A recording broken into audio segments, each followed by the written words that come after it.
all the compartments are somewhat designed to be user-friendly for the firefighters.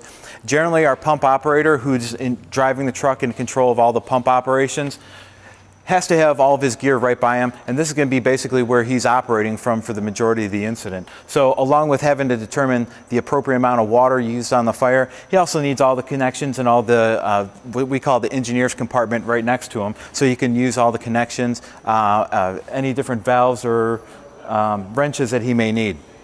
As we go down a little bit further, each of our fire trucks and our medical units also carries medical gear. All of our fire trucks are at least licensed as a EMT, basic life support rig in the state of Michigan. So they have to carry the minimal required equipment per Michigan Department of Community Health licensure requirements. And all the way from their jump kits.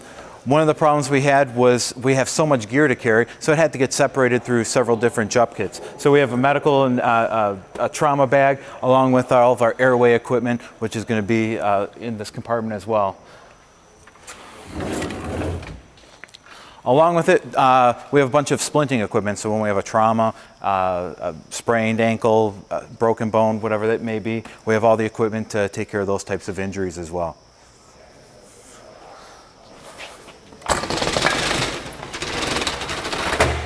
And one of our primary functions is for motor vehicle accidents is to be able to extricate a victim. On all of our engines now, we pretty much have what's called a combi tool, or the trade name Jaws of Life, on each of the trucks. The Jaws is basically a way for us to take a vehicle that's been impacted. We can basically take those tools, the spreaders. We can either open the car up and spread the metal apart, or we can cut off the components that we're trying to get out of the way.